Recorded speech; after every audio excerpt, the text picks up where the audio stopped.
Yang mereka target ialah Malaysia ni bukan lagi negara Islam, selain daripada nak merepublikkan.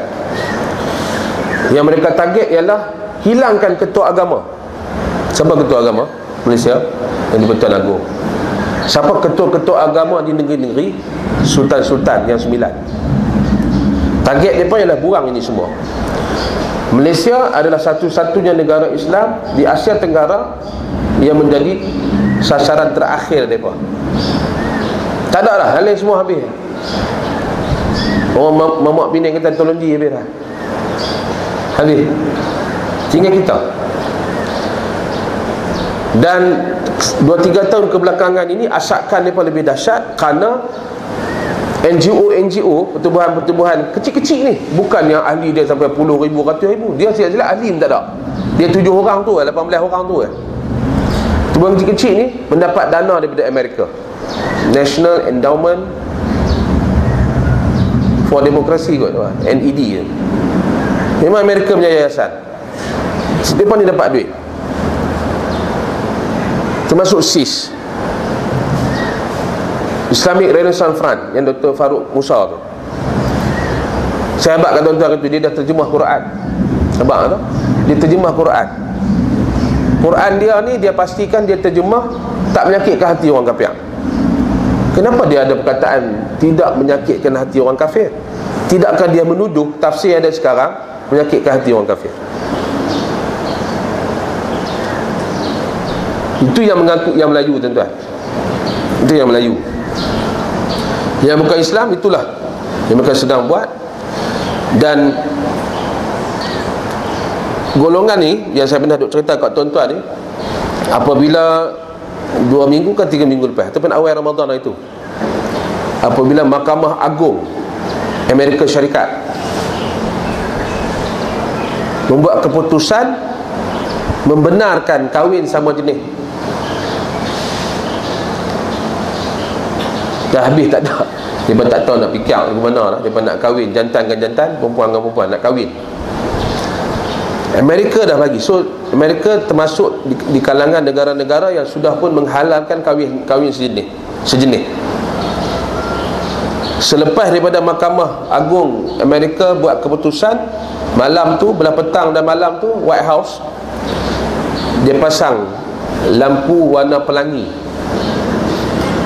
Warna pelangi ni, pelangi tak salah Allah Ta'ala buat kan, tapi kumpulan gay, kumpulan hak jantan, suka jantan ni dah menjadikan warna pelangi tu warna tema mereka. Tu saya kata, saya beli kereta berdua bagi payung pelangi.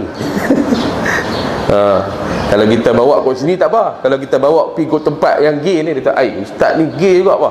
Macam imam New York kan, dengan serban, dengan janggut, tapi gay. Dia orang yang paling seronok. Baru ni bila Mahkamah Agung Amerika kata boleh menikah jantan dengan jantan, dia di antara orang yang paling seronok. Musibah nak main ni di dunia. Dan memang Nabi pun menyebut bahawa di antara tanda-tanda kiamat ialah zina ni berleluasa. Tengok kemarin dulu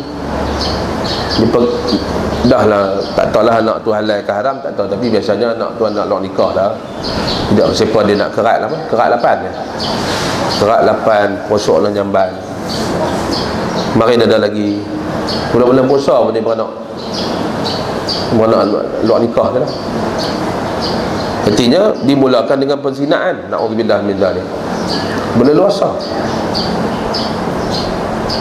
Sampai seakan-akan dia jadi macam susah untuk kita nak kawal, dan kita tak tahu menantu kita ni, dia ni masih elok ke tak elok.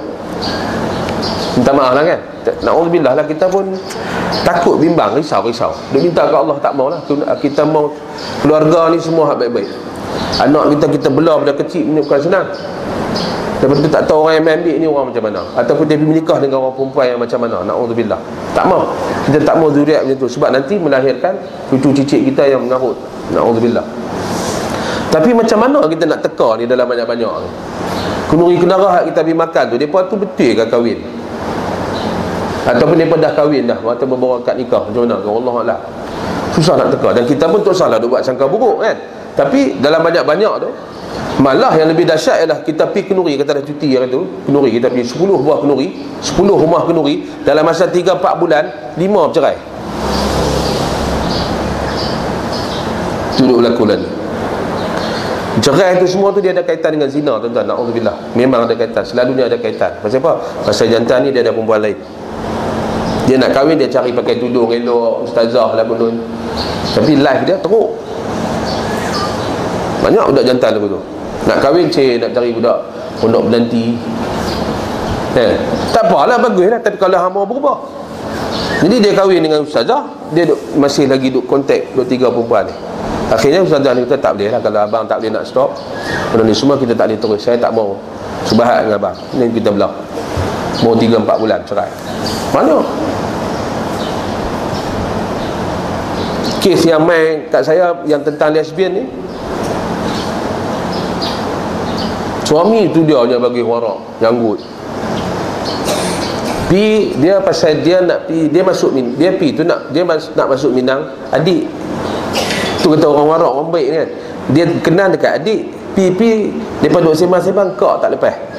Dia kesian, pasal kesian dia pi tukar dia ambil kak. Saya pun kata dia, hang bukan lagu tu, hang tak ikut sunnah.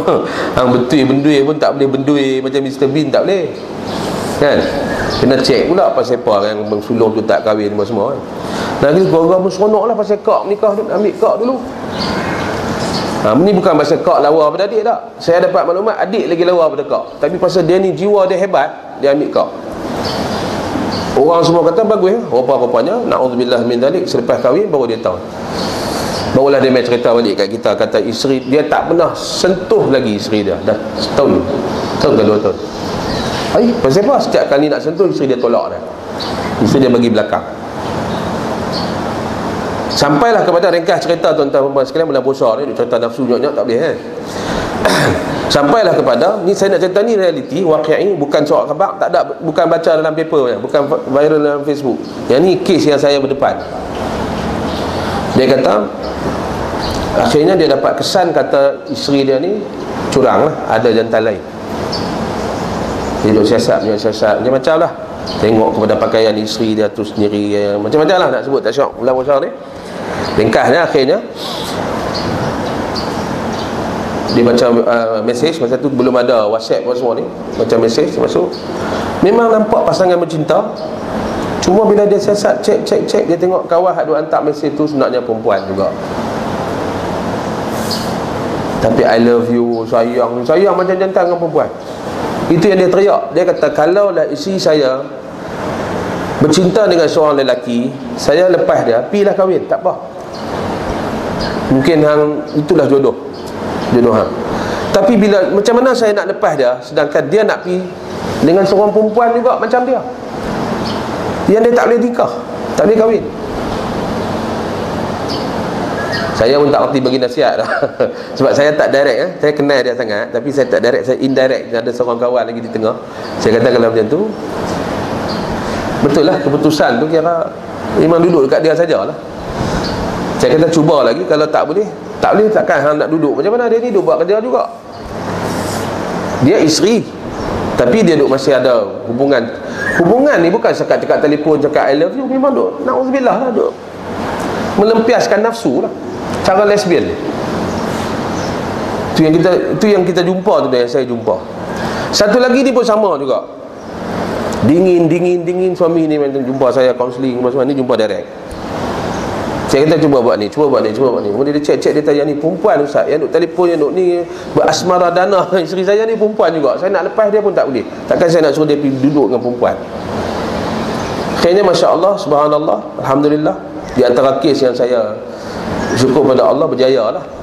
Mereka boleh ni balik, yang perempuan tu pun habis, yang lesbian tu. Banyak kes yang lesbian ni tuan-tuan. Jadi orang-orang ni bila keputusan macam tu, kemudian hari itu Mahkamah Syariah Negeri Sembilan jatuhkan hukum kepada pondan-pondan 4 orang 6 orang di Negeri Sembilan. Mereka tak puas hati, mereka bawa ke Mahkamah Tinggi, Mahkamah Sivil.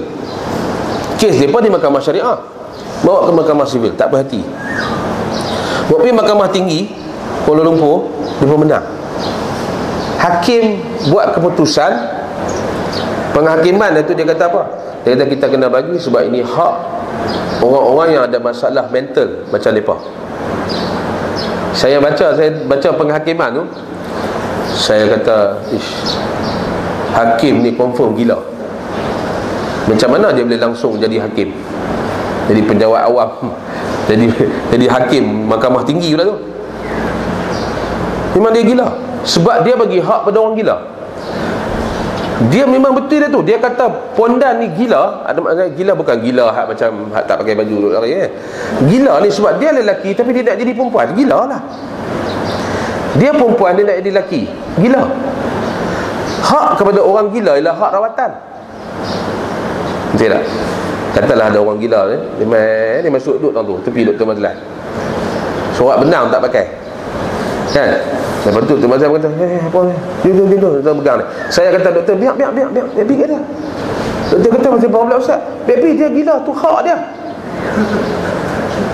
Dr. Mazlan pun tengok ustaz, dia ni gila ke ustaz gila ke? Hak apa? Dia ni orang gila, baju tak pakai, duduk tang sini mana boleh. Macam itulah keputusan hakim mahkamah tinggi buat. Baru ni Tun Hamid bekas Ketua Hakim Negara, Tun Hamid dia tegur hakim-hakim duduk dalam ni. Dia kata jangan liberal. Dia dah nampak, dia tahu lah, dia senior, dia tengok bawah-bawah dia dulu ni, dia dah kenal lama dah, dia tahu mereka ni. So lah ni keputusan mahkamah banyak berpihak kepada liberalism. Liberal ni apa dah? Saya ulangi sekali, liberal ni apa? Liberal ni ialah bebas diri daripada syariat. Orang yang cuba nak bebaskan diri dia ataupun berusaha membebaskan diri dia daripada hukum hakam, ahkam syariah, undang-undang, peraturan Allah, itu liberal. Setengah orang saya buka kereta tu, Malaysia tanpa liberal besar. Belakang kereta saya tulis, dua-dua je kereta saya tulis. Kata takkan liberal tak boleh ustaz? Dia nak cuba kecilkan liberal tu, maksud kepada macam liberal ni maknanya bukan bebas tapi liberal lah. Maknanya liberal thinking ni, maknanya aku ni taklah terlampau taksub sangat. Kalau aku sokong PAS, aku taklah taksub dengan PAS ni. Aku sokong UMNO, taklah sampai makan UMNO, tidur UMNO, baring UMNO. Tak. Dia kata lagu tu. Saya kata itu terlalu kecil. Sebab kataan liberal ni asalnya memang yang ni. Dia cuma diguna sebagai istilah. Tapi kalau betul-betul asal istilah dia ialah memang membebaskan diri daripada agama.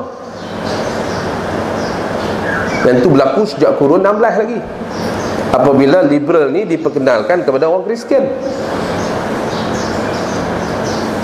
Wujudnya Protestan lawan Katolik, wujudnya orang Kristian yang tak mau lagi nak praktis apa yang padri ajak di gereja, ajaran-ajaran gereja semua mereka tak mau dah. Keluarlah slogan-slogan, ni mereka panggil hashtag apa, kan? Slogan-slogan we born to be free. Mereka marah bila gereja, bila mak pak mereka kononnya Bible, agama Kristian sesuai mengongkong. Nak berzina tak boleh, nak telanjang tak boleh. Lah kan penyakit manusia lah ni, penyakit pelik dia nak telanjang. Dia syok telanjang. Naik Gunung Kinabalu telanjang. Hati tu sejuk. Dia main pantai kita ni, kita pergi dulu apa? Belah-belah muka hit kan. Telanjang tahun tu. Kan? Baru ni apa tu? Gila apa ramai kat depa pula. Depa ni dia macam ni kot, macam gila babi kot tu. Dia main lagi skala kan. Gila apa pula? Naik basikal telanjang. Hari tu gila telanjang. Depa ni semua mesti dirawat. Depa gila, memang gila. Gila. Orang yang tak jumpa Allah memang orang tu pun dia gila dah sebenarnya. Orang yang tak bertuhankan Allah, dia tu dah gila. Tapi gila dia tahap sikit. Tapi kalau dah sampai macam ni, takkan kita nak bagi hak. Bagi puak-puak ni, Islamic Renaissance Front, SIS, Barinda Mahathir apa semua, bagi mereka kata tak apa tu hak. Saya bimbang dia akan sampai satu tahap perompak pun kita kata hak. Jangan tangkap dia, itu hak dia. Mereka juga sedang memperjuangkan agar hukuman mati, kan, gantung sampai mati apa semua ni dimansuhkan. Dah ada beberapa negara maju yang berhenti daripada hukuman mati ni. Tak ada lah hukuman mati. So dia akan kutuk kita selepas ni bila kita laksanakan hukuman gantung sampai mati kepada pesalah membunuh dengan sengaja, dengan niat first degree punya bunuh. Dia akan kutuk kita, mengecam kita, malah paksa kita suruh buang hukuman mati ni kepada terutamanya ni apa? Pengedar dadah. Pengedar dadah. Dan memang dia dibincang dengan secara serius tuan-tuan dan puan sekalian dalam mesyuarat-mesyuarat hak asasi manusia di PBB sekarang ni. Kalau mereka berjaya mansuhkan semua hukuman mati, hudud qisas, tak ada harapan kita nak laksana. Kalau mereka berjaya lah. Sebab hudud qisas ni memang ada hukuman mati. Orang yang berzina, yang dah berkahwin, nikah, pernah merasai nikmat persetubuhan secara halal berdasarkan akad nikah yang sah, kalau dia berzina, sabit kesalahan, rejam sampai mati. Mati, hukuman mati pada berzina. Begitu juga orang yang murtad, hukumannya pancung. Pancung tak payah sebut pancung sampai mati, dah pancung, mati ya. Gantung sampai mati itu dulu memang dulu gantung, hukuman gantung. Rupanya ada kes gantung tak mati. Gantung dia doktor dia punya tengkok dia pergi belajar macam mana, aku pergi keras kan, orang cekik tak boleh, tak dia apa, gantung tak patah tengkok dia, dia tak mati. Sebab tu dia kata hukuman gantung sampai mati. Lagi tak mati biar pergi lah. Hukuman mati juga diperjuangkan oleh puak-puak ni. Kesemua tu saya, bila kajian kita buat lah, kita nampak bahawa semua menjurus ke arah nak menghapuskan Islam, nak menyekat pelaksanaan hudud, qisas, diyat dan ta'zir dalam negara-negara umat Islam. Di Malaysia ni kita tengok siapa yang paling kuat tentang, sampai sanggup putih kawan lah. Kawan ni buat negeri sendiri, buat negeri bersama-sama. Maksud saya bina kerajaan negeri bersama-sama. Hari ni dia isytihar kawan dia tu musuh dia. Pasal kerana kawan dia sebut nak laksana hudud, terutamanya di Kelantan, dan juga sedang berusaha untuk negeri-negeri lain. Pasal hudud ni tuan-tuan, saya nak abang sikit lah. Baru ni bila kami pergi makan buka puasa dengan Datuk Seri Jamil Khair, dalam ucapan dia tu dia bagi tahu bahawa mereka sedang berusaha ke arah pelaksanaan hudud di semua negeri-negeri, terutamanya Persekutuan Tanah Melayu di Semenanjung. Datuk Seri Jamil Khair, dia usaha dia ke arah tu. Sebab dia duk pergi menghadap sultan-sultan. Dan dia kata senang lah. Kalau tak Kelantan pun, kalau ada negeri lain lebih mudah jalan. Memang lagu tu. Jadi puak tu nak duduk saja kan tuan-tuan. Mereka dah gelisah, mereka gelabah. Dan dari sudut politiknya memang mereka sedang bermain politik lah. Tapi yang saya nak bagi tahu kat tuan-tuan ni adalah, apabila mereka merasakan bahawa Islam itu mungkin akan tertegak sepenuhnya, atau pelaksanaan syariat akan lebih baik pada masa yang terdekat ni atau masa akan datang, mereka akan gelisah, mereka akan cari jalan supaya hentikan, berhenti dengan apa cara sekalipun. Tuan-tuan yang saya kasih kerana Allah sekalian, jangan dia ingat kot jauh ke, tak tahu nak pergi kot mana lah ni, pukul 10.30. Okey. Tuan-tuan yang saya kasih kerana Allah sekalian, itulah yang saya nak cakap. Dan mungkin saya ni pelik sikit. Dr. Mazlan pun duk tengok ustaz ni kok mana pun pusing pergi kok tu juga. Saya memang kok mana pun saya mengajar, kecuali saya mengajar nahwu soroh saya kot mengajar tajwid tak boleh tak pusing. Tapi kalau bagi macam ni punya tajuk, memang kok mana pun saya akan ajak, saya akan bentuk pemikiran tuan-tuan supaya tolak pemikiran yang boleh membawa pada murtad ni. Buatnya satu spesialis saya.